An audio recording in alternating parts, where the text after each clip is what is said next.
Olá, seja muito bem-vindo ao Rumo Certo. É muito bom, mais uma vez, ter você aqui conosco. Hoje é a edição especial da semana, quase uma hora de conversa muito interessante. E a gente vai tratar de um assunto de extrema importância nas empresas hoje no mundo corporativo. É a questão da saúde mental. E não só dos colaboradores, dos próprios executivos também, dos próprios empresários também. Mas, curiosamente, esse tema é ainda um tabu no mundo corporativo. E a gente vai saber por quê. Então, comigo, especialista no assunto, Fábio Kassab, falando com a gente lá de Campinas, São Paulo, sócio da ESEC, que é uma empresa especializada em seleção e desenvolvimento de lideranças. Né, Fábio? Seja muito bem-vindo. Correto, Sebastião. Obrigado aí pela oportunidade, pelo convite. Prazer aqui estar com vocês para falar desse assunto que é bastante importante ainda, de fato polêmico e um tabu, como você disse. Né? Ótimo, que bom. Então, obrigado você aí por trazer o seu conhecimento, compartilhar aí com outros empresários também, com outras lideranças também. E aí, Fábio, eu queria conhecer um pouquinho da sua trajetória, antes da gente entrar na conversa, que você me fale também um pouquinho da ESEC, como é que funciona, o que é a empresa. Perfeito. Bom, como você comentou brevemente, né, a ESEC é uma consultoria especializada no universo de recursos humanos, né? Trabalhamos aí com algumas frentes, tanto na seleção de executivos, quanto no desenvolvimento, tanto organizacional quanto de liderança, em níveis principalmente alta gestão e na estruturação de conselhos. Né? Hoje a principal consultoria de recursos humanos no Brasil, são quase 15 anos de história já, e parte aí de uma rede global, são 25 países de atuação além do Brasil, né? Uma oportunidade super interessante também de trabalhar nas diversas diferenças culturais também, quando a gente olha sobre o aspecto humano. Tá? Isso é um pouco da nossa consultoria. Ótimo. Eu disse aí no início que essa questão de saúde mental é um tabu ainda no mundo corporativo, Fábio? Como é que é a situação? Que cenário a gente tem? Sim, acho que tabu é uma palavra que define bem o que isso ainda representa no mundo corporativo. E eu diria que foi um tema bastante agravado ou até ficou muito mais em pauta, né, pós-pandemia. Né, uma situação que o mundo inteiro viveu, aqui no Brasil não foi diferente, que as pessoas de fato tiveram que lidar com circunstâncias ainda não experimentadas, não vividas, né? E isso é um tema que não escolhe cargo, né? Não escolhe nível hierárquico, não escolhe salário, não escolhe função, né? Ele está totalmente atrelado ao ser humano, né? Aquilo que nós somos, de qualquer função, da mais alta cadeira dentro de uma organização, a primeira cadeira, né? E isso envolve o indivíduo antes de qualquer coisa, né? Pode começar dentro de casa, pode começar no ambiente social, familiar, ou pode começar dentro do mundo corporativo. Né? Então, isso é importante dizer. Agora, a pandemia potencializou, mas não é uma preocupação nova também, né, Fábio? Já vinha, né? Não. Eu digo potencializou, eu acho que muito por conta desse isolamento, dessa pressão de não saber o que vai acontecer, né? Dessas tratativas de como é que vai ser o meu dia, como é que vão ser, o que vai acontecer com a humanidade. Eu acho que isso, quando eu digo potencializou, é a discussão do tema, né, a possibilidade de colocar isso em pauta, das discussões acontecerem de forma natural. Mas já há muitos anos isso vem sendo discutido, é uma preocupação, obviamente, pelas empresas, porque afeta diretamente a performance dos colaboradores, seja ele de qual nível ele for, os resultados que ele pode entregar, né? E inclusive a perpetuidade dele dentro daquela função, né? Então, acho que olhando sobre o aspecto de saúde mental, o ponto positivo desses últimos 3 anos é que a gente tem falado mais sobre isso e como lidar com isso e como resolver isso, né? Ou como eventualmente até trabalhar de forma preventiva, né? Evitar que as pessoas cheguem numa crise do burnout, numa crise de depressão mais profunda. Não, a gente tem falado mais, mas tem agido mais também? As empresas têm trabalhado com ações mais estratégicas também nesse sentido? Sim, acho que esse talvez seja a grande comemoração que a gente possa colocar hoje em dia, né? Uma preocupação grande, tanto do ponto de vista da organização, né, da instituição, em promover uma cultura de mais bem-estar, né, de um equilíbrio maior entre atividades profissionais e momentos de lazer, em qualificar melhor as lideranças, né, porque no final das contas isso acaba sendo percebido em momentos até mais simples, né? Ou seja, onde você está num café com o teu liderado, quando você está num almoço, numa conversa informal, você consegue perceber indícios de alguma dificuldade emocional ou de algum indício de saúde mental afetada. Então, você qualificar a liderança para ter essa sensibilidade, essa percepção, né, de todas as formas, você ter programas, né, de saúde mental, onde a pessoa eventualmente possa fazer uma ligação, desabafar, compartilhar, né, situações que ele tem vivido, fomentar uma cultura de comunicação aberta, né? Eu acho que a gente pode pegar o gancho que talvez um dos grandes problemas disso, né, é a preocupação que se tem com a discriminação, né? Ainda é sinônimo de preconceito, né? Ou seja, eu contar para a minha empresa, para o meu chefe, que eu estou vivendo uma instabilidade mental, uma depressão, uma ansiedade mental, isso sinaliza ou pode sinalizar fraqueza, fragilidade, né? Então você incentivar essa comunicação aberta, né, é importante também. Ótimo, ótimo. Temos muito para a gente falar aí sobre essa questão das estratégias, então. Essa de capacitação da liderança me chama bastante atenção e a gente vai entrar nesse assunto ainda hoje, aqui na nossa conversa. Mas então eu queria voltar lá, a partir desse diagnóstico, queria voltar lá para as causas, então. Fábio, o que é que a gente tem identificado mais? O porquê dessa situação? Por que é que a gente está, entre aspas, mais doente, hein? Aí são fatores realmente diversos, né? Acho que se a gente olhar primeiramente para o universo corporativo, né, para o mundo empresarial, acho que o primeiro tema que vem, né, nas discussões são as pressões, né, por resultado, por performance, por uma carga excessiva de trabalho, né? Se a gente olhar o universo, né, empresarial, muitas vezes as empresas vão otimizando as suas estruturas, né, reduzindo funções, e os colaboradores que ficam acabam tendo uma carga muito maior, né? Antigamente eu fazia uma atividade em 3, 4 pessoas, hoje são 2, eventualmente uma, né? Acho que esse é um ponto importante.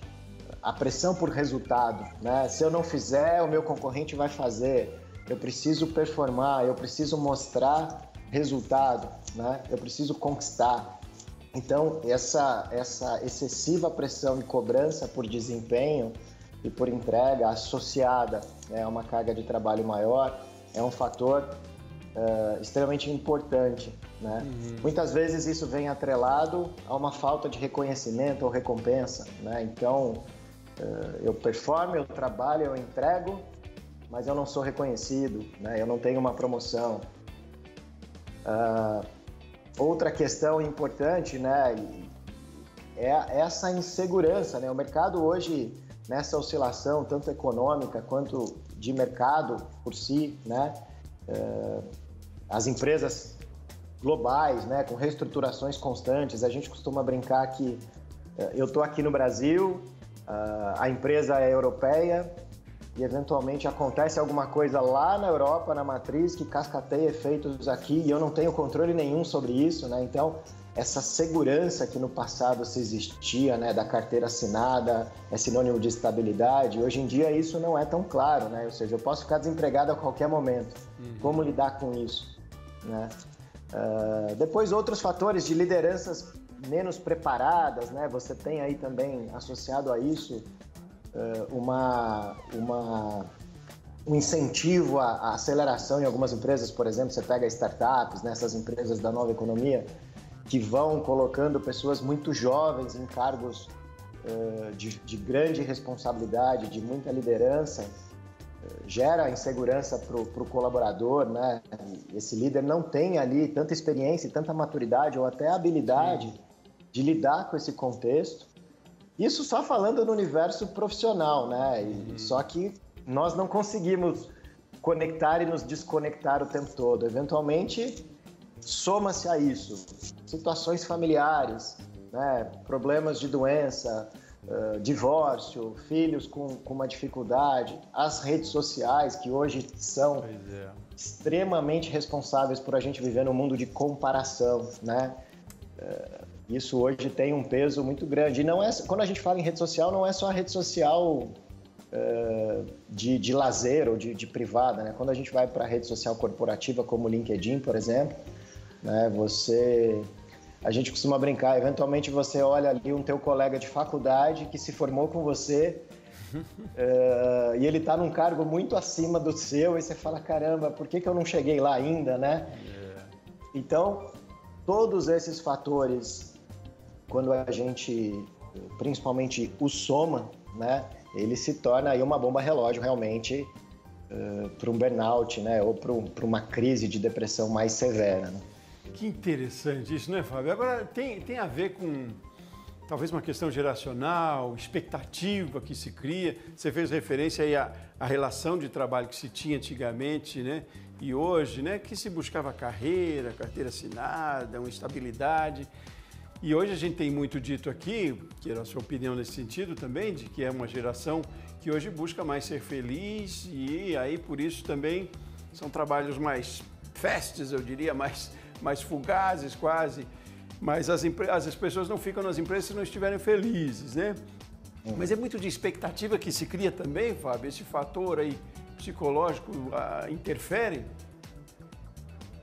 Certamente. A gente tem muita interação com profissionais de saúde, né, no nosso universo, principalmente psicólogos, né?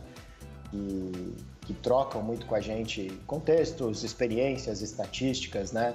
E a gente percebe isso tanto nos processos seletivos quanto nos programas de desenvolvimento. Esses sintomas de burnout ou sintomas de crises de ansiedade ou crises de depressão que interferem na carreira têm sido cada vez mais comum em profissionais mais jovens, né? Tem começado cada vez mais cedo. É muito comum você ver pessoas com menos de 30 anos se ausentando do trabalho porque estão vivendo crise de ansiedade, né? E você olha, a pessoa nem história de vida suficiente tem, né? Obviamente isso é um cuidado que você tem que ter para você não inibir, né, a expressão disso. Essa pessoa não pode guardar, ela precisa externalizar, mas acho que o grande exercício é entender por que cada vez mais jovem essas pessoas vivem essa condição. E acho que você tocou num ponto importante, né? Primeiro, essa pressão excessiva de chegar lá, né, o mais rápido possível. Só que esse chegar lá é muito subjetivo, né? Lá onde, né? Lá o quê? Aonde que eu tenho que chegar, né? E segundo, você associa isso a uma velocidade, é chegar lá, que eu não sei exatamente o que é, e o lá está atrelado à felicidade, né? Essa expressão que você tocou, que é muito importante de ressaltar, né? E muito rapidamente. Então, eu preciso correr, eu quero esse retorno logo, mas eu não sei muito bem aonde em que momento isso vai acontecer, né? A gente até vem discutindo muito isso e uma das conversas com essas profissionais de saúde, a gente falou muito sobre isso, né? Ser feliz é algo muito, muito subjetivo, né? E eventualmente etéreo, né? Ou seja, eu posso ser feliz por um momento, dentro de uma determinada circunstância, e ali, depois de um período, essa felicidade desaparece. E a culpa não é minha, né? E esses jovens olham e falam, poxa, por que eu não estou sendo feliz mais, né? O que eu fiz de errado? E você vai somando isso na linha do tempo, de fato, potencializa ainda mais esse efeito na cabeça desse jovem, né? Que ela não está totalmente formada. É muito curioso, né? Primeiro que sim, felicidade não é constante, né, Fábio? Ela só acontece, só aparece quando tem momentos não tão bons e que se pode comparar. Eu sou feliz porque eu não fui feliz. Enfim, mas não se pode criar essa expectativa de felicidade a vida inteira, né? A vida é assim mesmo e felicidade são altos mesmo, e baixos, né? São momentos mesmo, né? Preciso trabalhar isso. E é essa sensação que a gente tem também, né? De um desequilíbrio, né? Quando a gente fala, então, da tecnologia, do quanto a internet nos proporciona facilidades e eficiência, até trazendo isso para os negócios, para a empresa.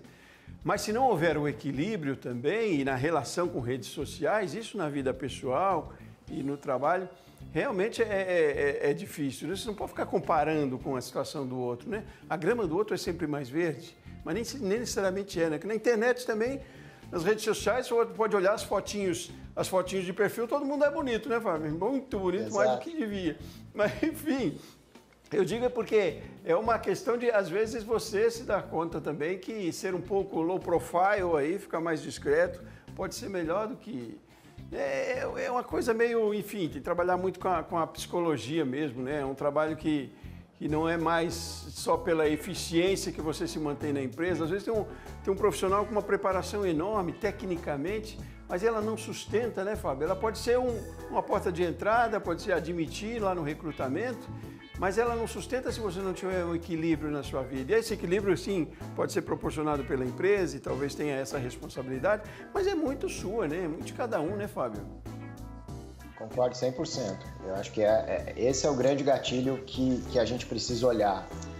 Nós, antes de qualquer coisa, de qualquer crachá, como ser humano, o tratamento e qualquer trabalho feito em cima de saúde mental tem que olhar o ser humano antes de qualquer coisa, né? Eu não posso isentar ou eximir de olhar o indivíduo antes do profissional. Esse é o principal exercício que a gente percebe que as empresas têm tentado olhar, né? E é uma preocupação que a gente tem colocado nos programas de desenvolvimento, né? Nas relações onde você fortalece essas competências nos colaboradores, né? Como principalmente existe aí um certo preconceito ainda em você externalizar, né? Então, para o mundo, para a sociedade, eu mostro uma imagem impecável, né? Inabalável. Eu estou ali firme, forte, resiliente, pronto para qualquer cenário, qualquer circunstância. Mas a gente brinca que a hora que a gente volta para casa, coloca a cabeça no travesseiro, você não consegue mais fugir, você não consegue mais vestir uma fantasia, né? O indivíduo, ele externaliza. E se você faz isso ao longo do tempo, em algum momento essa bomba estoura, né? Então, esses sinais precisam ser percebidos pela própria pessoa, pelos familiares, pelos amigos. E muitas vezes os sinais são físicos, né?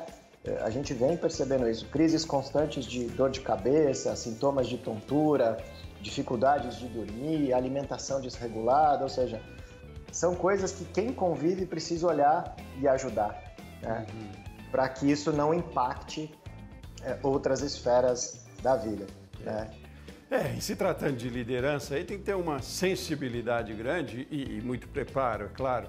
Então, Fábio, vamos fazer um intervalo rapidinho. Aí no próximo bloco eu queria falar sobre isso, sobre o conteúdo dessa seleção e mais do que isso, do desenvolvimento de lideranças, do quanto ela é importante nesse processo também, porque se torna referência, né, para os outros colaboradores. Mas vamos fazer um intervalo rapidinho e na sequência a gente segue na conversa, tá bom, Fábio? Perfeito, obrigado. Combinado com você de casa? Você aí da sua empresa também? Rumo Certo volta num instante.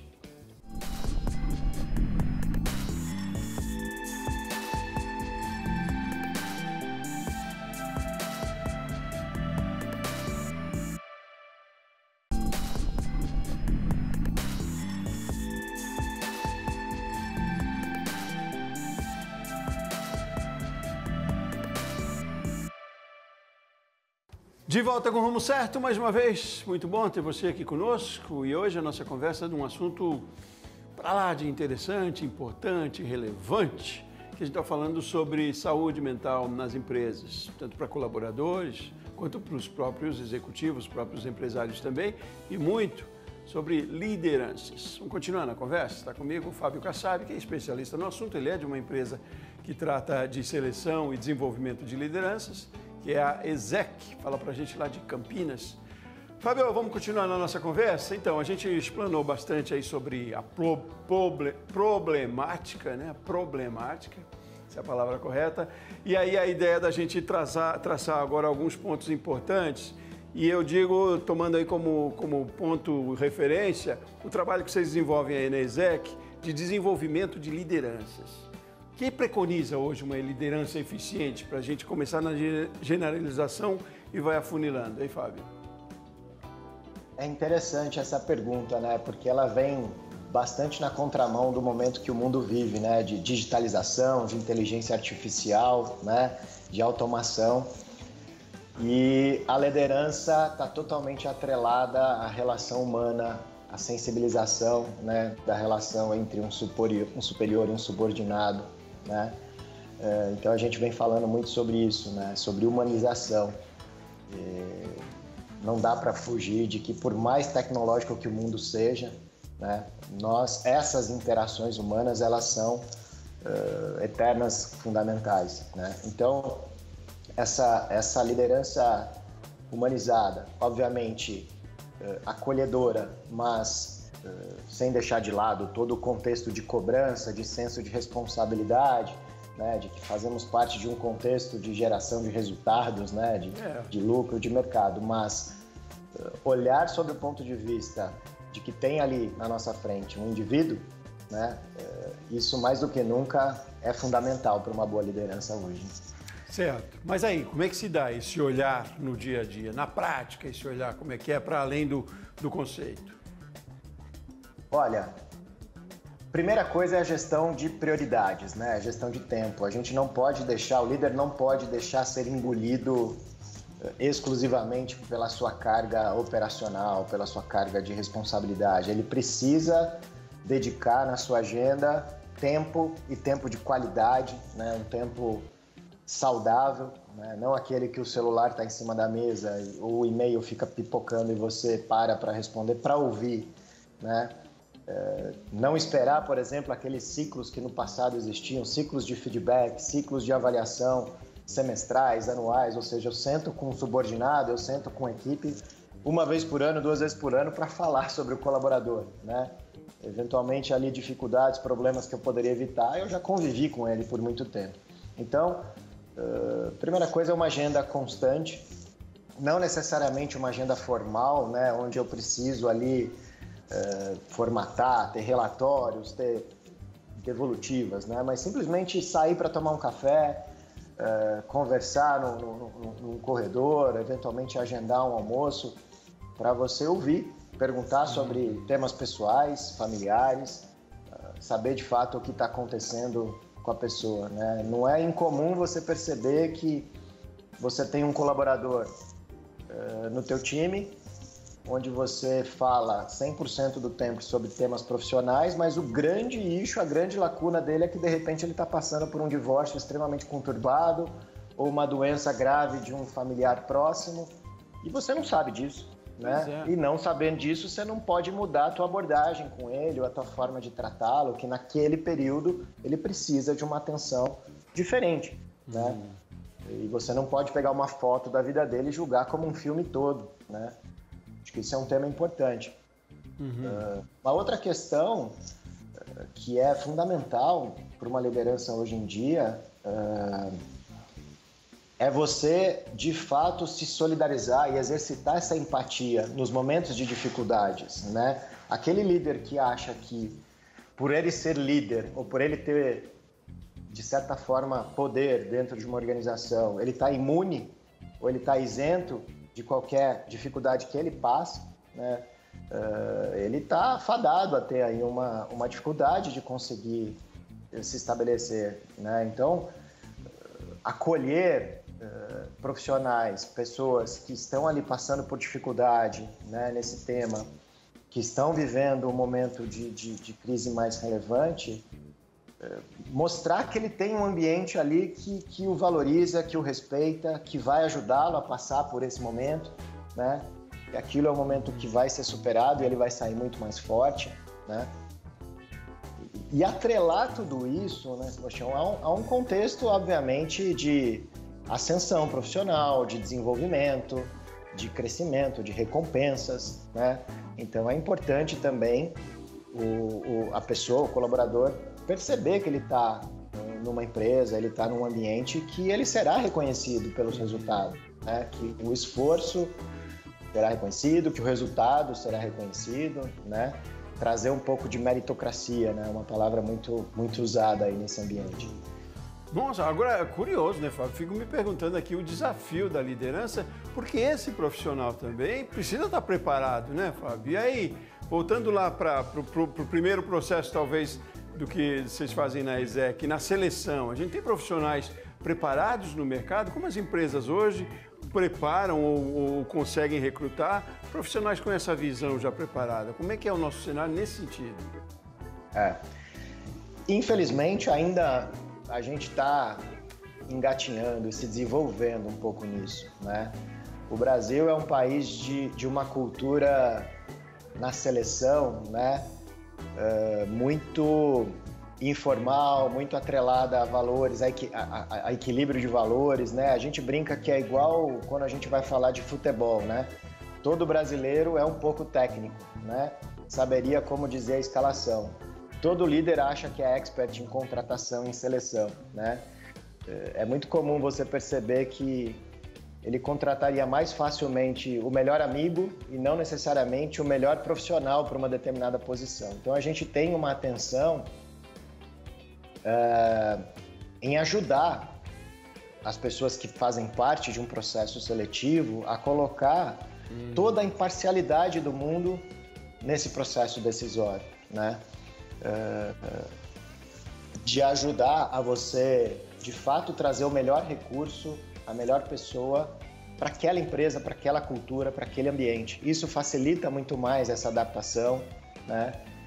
Tem um colega que brinca que se você tirar um peixe da água salgada e colocar na água doce, eles não vai sobreviver, apesar de ser peixe, né? Porque o ambiente é muito diferente e as pessoas, brincadeiras à parte, né? Se eu sobrevivo muito bem numa empresa de cultura oriental, por exemplo, e de repente eu saio e vou para uma empresa de cultura alemã, que é completamente diferente, se eu não tiver uma liderança que faça essa leitura e me ajude nesse processo de adaptação, a chance de não dar certo é muito maior, né? Então, o que nós buscamos fazer nos processos seletivos e ajudar as empresas a qualificar as pessoas que vão entrevistar, validar, é exatamente isso, né? É tirar a subjetividade, colocar essa imparcialidade, tentar colocar ali o que é melhor para a empresa e não o que é melhor para mim como pessoa, né? Porque no final, assim, o processo seletivo ele não passa exclusivamente pela área de recursos humanos da empresa, né? Que eventualmente ali você tem pessoas mais preparadas e treinadas para a seleção. Ele passa por pessoas, gestores, presidentes, né, diretores, conselheiros, que fazem poucas contratações e não tem ali necessariamente todo o preparo. E como aqui no Brasil a gente tem essa cultura de contrata um amigo, a indicação, enfim, hoje é um trabalho tanto nosso quanto dos RHs dentro das empresas ajudar essa liderança a se qualificar mais nesse processo de seleção.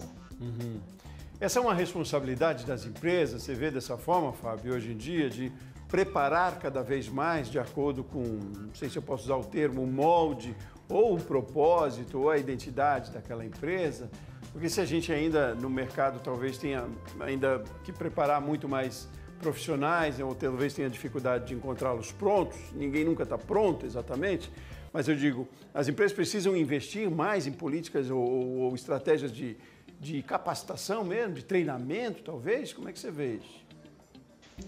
Isso é uma questão que não vai deixar de existir, né? A qualificação, tanto técnica quanto comportamental, ela precisa ser constante, né? E avançar conforme o teu nível de dificuldade, né? Conforme você ascende dentro de uma estrutura. Acho que em relação a isso, a grande importância é você ter uma sintonia de objetivos, né? O que isso quer dizer? Eventualmente eu tenho um executivo que tem um grande desejo em se formar, em trabalhar com gestão de pessoas, com desenvolvimento, é um profissional com perfil mais relacional, né, de cultivar relações duradouras de longo prazo, e a empresa olha para esse mesmo executivo como uma pessoa mais técnica, mais funcional, como um trabalhador autônomo, né, quer colocar ele numa função que ele precisa ser mais agressivo, mais desenvolvedor. Então, eu tenho desejo de ser um executivo de logística, a empresa quer me pagar um MBA em gestão financeira, né? Ou seja, eu odeio línguas, mas eles querem que eu aprenda inglês. Então, a gente vem para essa mesa, né, para essa prateleira, para essa prancheta para discutir sintonias. Isso é importante, né? Ou seja, eu vou investir em desenvolvimento, em treinamento, em qualificação, se houver sinergia, senão eu vou jogar dinheiro fora. E vou desperdiçar talentos ali que poderiam estar sendo bem aproveitados. O que hoje é tão ou mais importante do que isso, né? Hoje já há algum tempo, são as questões atreladas à identificação cultural, valores, né? Uma palavra muito usada hoje, propósito, identificação. Isso é muito importante, né? Isso hoje tem feito muita diferença na decisão de uma pessoa de entrar numa nova empresa, de ficar ou sair de uma empresa, né? Principalmente nas gerações mais jovens, né, que se apegam muito a isso. Dificilmente você vai reter pessoas por bons salários, por bons benefícios, mas você consegue. Você pode até reter no curto prazo, né? Eu levanto a mão para o meu chefe e falo, quero sair porque eu recebi uma oferta para ganhar 30% a mais. Tá bom, você não vai sair, eu estou te pagando 50% a mais. Daqui 3 meses ele vai bater na tua porta de novo, né? E esse 50% que você deu já não é mais suficiente. Então, essa preocupação, né? Por exemplo, vou te citar aqui casos. Eu tenho pessoas, candidatos, né, que enquanto pessoas são extremamente preocupadas com alimentação saudável, estilo de vida saudável, atividade física. Eu já escutei de candidatos em sala de entrevista, eu não trabalho numa empresa que produz doces, por exemplo, né? Uma situação que a gente via no passado com tabagista, com empresa de armamentos. Hoje em dia você tem, se a empresa é de uma cultura X, eu não quero trabalhar lá, né? Se o meu líder tem um pensamento Y, eu não quero trabalhar com ele, né? Então são questões que estão na mesa hoje, tanto na seleção, quanto na retenção, no desenvolvimento, e no dia a dia estão na pauta. Não, é um movimento interessante, né, Fábio? É positivo, de certa forma, né? Eu diria que para a minha geração isso é ousado quase, né? Sim. O poder de escolha. Que bom que a gente chegue a esse nível, porque a gente procurava uma empresa que nos desse condições de emprego e era tudo. Hoje a gente está se colocando na posição de protagonista do negócio, né? Eu sou assim, desenvolvo assim, você quer, não quer. Mas é interessante esse movimento também, né, Fábio? É um movimento de valorização da identidade, dos valores mesmos que cada um tem. Agora, para além disso, é preciso ter, como digo, bem preparado, estruturas bem preparadas, né? É preciso ter certeza dessa defesa e as empresas prontas para, então, receber esse profissional, esse colaborador, né? Fábio, vamos fazer mais um intervalo rapidinho, seguindo essa conversa boa e mais um bloco. E aí, no próximo bloco, queria que você me desse algumas... Eu não gosto do termo dica, mas alguns pontos que a gente, voltando lá, a identificação dos casos talvez preocupantes, dos sintomas que a gente possa ter e de ações aí que possa se fazer, então, fechando a nossa conversa, para que tenhamos cada vez mais saúde mental dentro das empresas. Desculpe. Voltamos rapidinho, então, tá bom? Obrigado. Até lá. Muito bem. Voltamos daqui a pouquinho no Rumo Certo, vou tomar uma aguinha e já a gente se encontra.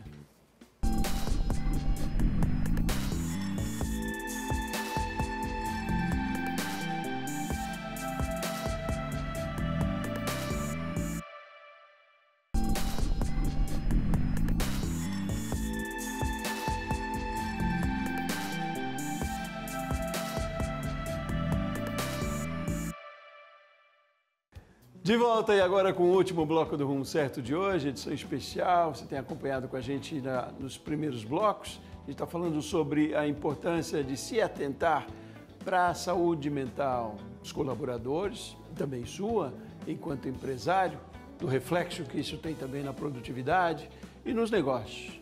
Continuamos a conversa. Vamos lá para Campinas, São Paulo. O Fábio Kassab está lá, trazendo informações, compartilhando muito conhecimento com a gente. O Fábio é sócio da ESEC, uma empresa especializada em seleção e desenvolvimento de lideranças.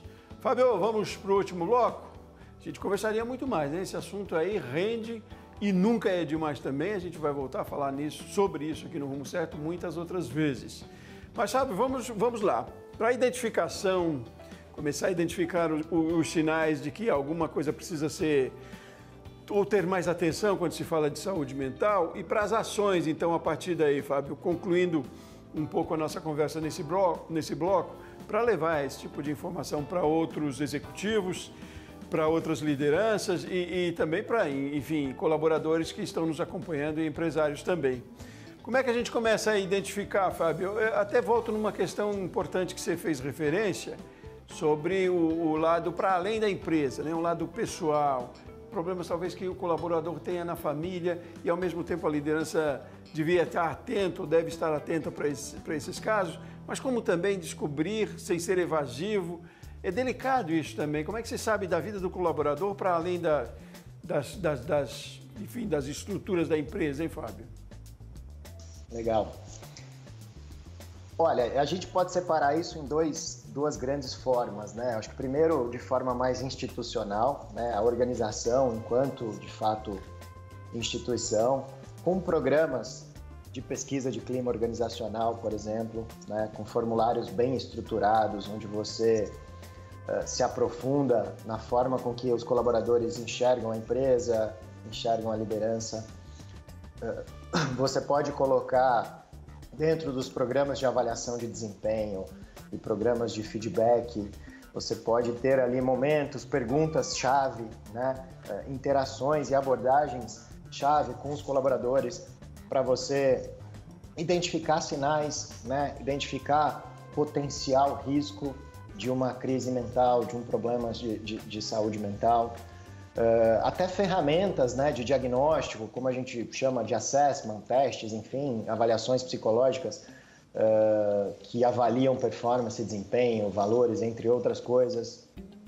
Muitas empresas têm feito trabalhos em conjunto com as empresas de plano de saúde, né? Então, eventualmente, seja ela uma grande organização com convênios com parceiros de saúde superestruturados, sejam empresas menores, as empresas de saúde têm total interesse na saúde preventiva, né? Evitar que as pessoas sofram dificuldades maiores, porque a consequência disso é muito séria, o tratamento muitas vezes é longo. Então você tem canais, né, para o colaborador acessar de forma sigilosa e confidencial para expor. Você tem trabalho de psicólogos que vão até as organizações para fazer avaliações e interações, né? A própria qualificação de liderança para trazer essa sensibilidade. Então, são ações diversas que identificam. Quando você vai para o lado mais do indivíduo, é um pouco do que você trouxe, né? De repente, como entrar numa vida pessoal de um colaborador para você identificar situações fora dos muros da empresa, né? Se a gente vive num ambiente remoto, né, como muitas empresas ainda hoje têm, incentivar dias presenciais, né, para a interação acontecer, qualificar o líder para ele ter essa sensibilidade dele entrar, né, trabalhar com profissionais dentro da cultura da empresa que sejam mais humanos, né?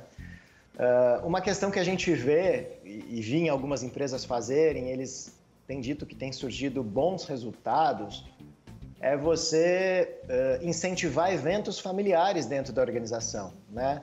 Agora, no final do ano, por exemplo, que é uma coisa muito comum, né? Vamos fazer uma celebração, um almoço de confraternização e chamar as famílias, né? No Dia das Crianças, convidar os profissionais a levarem os filhos para o escritório, Dia dos Pais, Dia das Mães, enfim, qualquer evento, né? Festa junina, enfim, você ampliar um pouco essa relação. Então, pensa que você está eventualmente numa festa de final de ano, onde você está conversando com a esposa de um funcionário teu e ela traz ali notícias para você que ele nunca tinha te dito.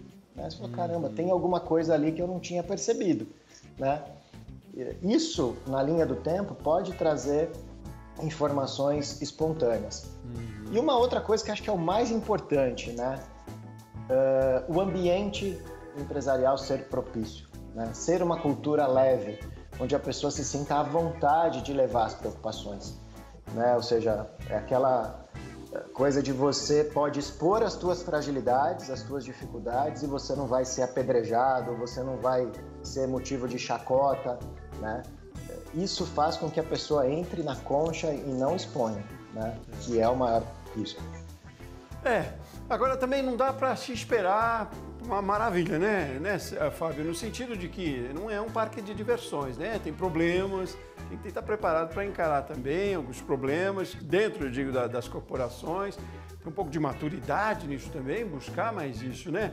E eu também enfim, lembro aqui de um período atrás, Fábio, que se preconizava muito ou se divulgava muito de que empresas mais com ambientes mais interessantes, mais atrativos, eram empresas que colocavam, por exemplo, enfim, fisicamente, uma mesa de sinuca ou uma rede para você tirar.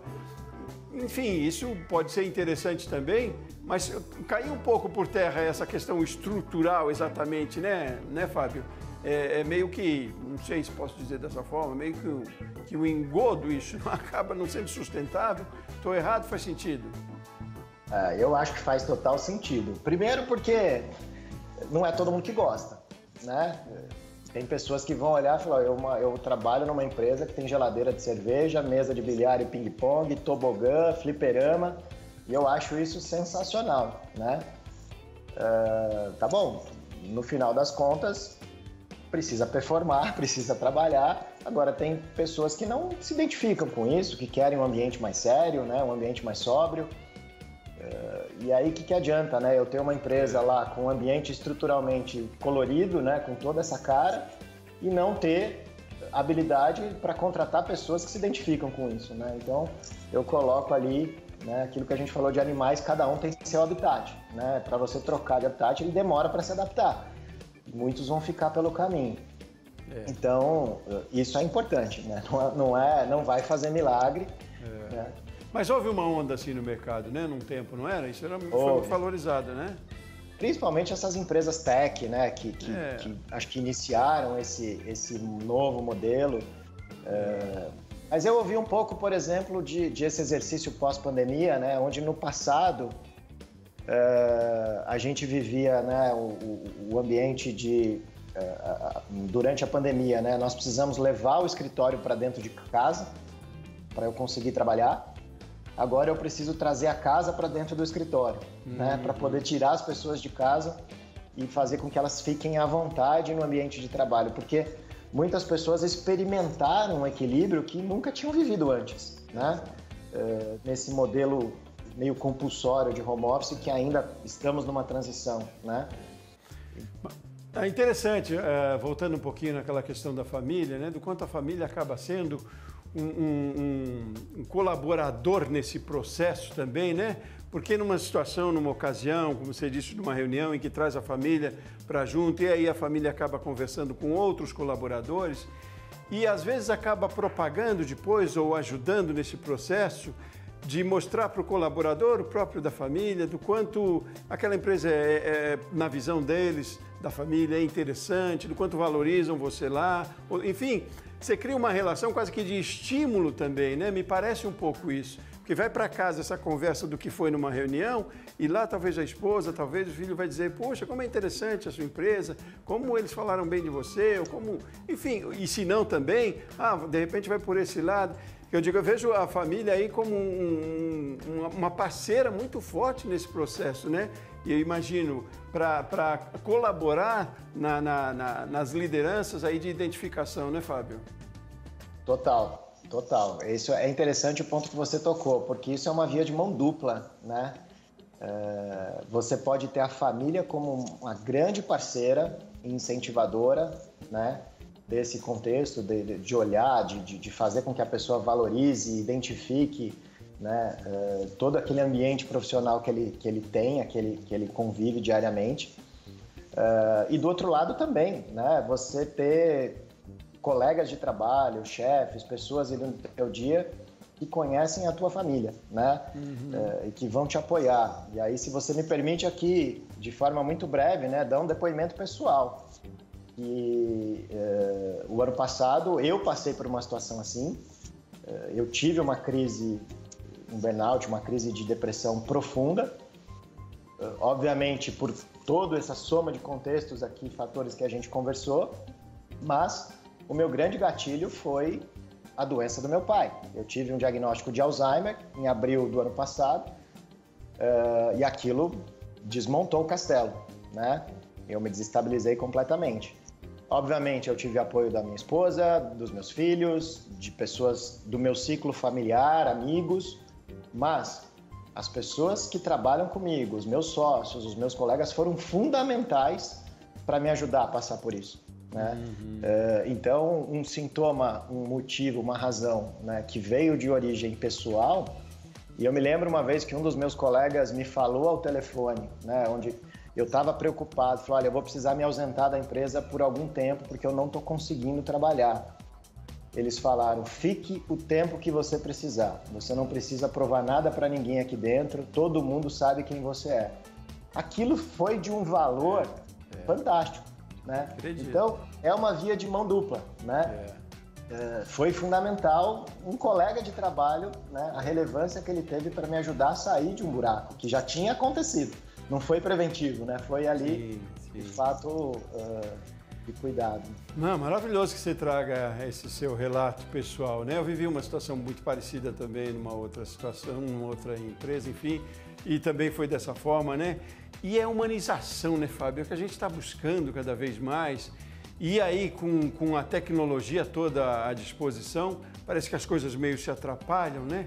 Mas é pensar na tecnologia mesmo como auxiliar no processo, não como substituta, né? Porque por mais que a gente tenha tecnologia, inteligência artificial, por mais que a gente tenha ferramentas que vão nos ajudar talvez a identificar, né? Como você falou, de algumas ferramentas que podem ajudar aí no processo de identificação, de perfil e de valores do colaborador, mas sempre essa relação, né, Fábio? É o olhar, é sempre o que seja o telefonema, a consideração. Por mais que sejamos tecnológicos, nunca deixaremos de ser humanos, felizmente. E esse é o grande ativo, talvez, nas empresas. Vocês percebem isso nessa relação aí na ESEC, não? Muito. Acho que hoje é o tema, a palavra humanização tem aparecido com muita frequência, principalmente acompanhada do tema sustentabilidade, né? Porque muitas vezes você associa a humanização a um certo relaxamento, afrouxamento, né? A um certo, poxa, vou passar a mão na cabeça de todo mundo vai achar que pode fazer o que quer e a empresa não vai gerar resultado. Mas não está atrelado a isso, né? Se você tem colaboradores de fato se identificando com o ambiente que ele trabalha, com a cultura, com os teus valores, o resultado vem, mas ele não vem no curto prazo, ele vem também no curto prazo, mas de forma sustentável. Você não vai precisar constantemente ficar com um chicote na mão, né? Como muitas empresas brincam. Isso vem de forma espontânea e contínua, né? Se essa humanização não acontece, né? Se a pessoa hoje olha que ele está ali nesse ambiente só mais hostil, mais tóxico, né? Mais árido, naturalmente ele vai começar a olhar para fora, a performance dele vai começar, a cobrança ela é constante, aquela carga fica pesada, né? Então, esse olhar, ele além de tudo, né, ele vem acompanhado de sustentabilidade, né, de perenidade. Isso é importante levar em consideração. E não é só um conceito, não é porque é uma tendência. Isso é métrico, né, Fábio? Se a gente quer ser pragmatismo, então busca resultado nas empresas, é necessário, claro, como você também fez referência, mas isso hoje em dia, se possível, até de medir, né? Porque uma ausência do colaborador é prejuízo na produtividade, no final das contas, na receita, né? Se for colocar isso na ponta do lápis, ou enfim, nas tantas ferramentas que a gente tem hoje, Isso é possível até de se medir, né, Fábio? Tanto a ausência, né, porque o excesso de pressão, o excesso de cobrança, ele gera turnover, né, você vai ter uma rotatividade, é natural, você vai gerar colaboradores mais instáveis emocionalmente que vão faltar mais, né, então, e do outro lado, tem uma tratativa que às vezes a gente esquece, que é aquele colaborador que não faltou, que ele está lá, mas ele não performa adequadamente, ele não contribui adequadamente. Então, ou seja, você olha para aquela mesa, ela não está vazia. Tem alguém sentado ali, né? Mas de 0 a 10 ele está performando quanto? Ele está feliz quanto? Ele está te entregando quanto?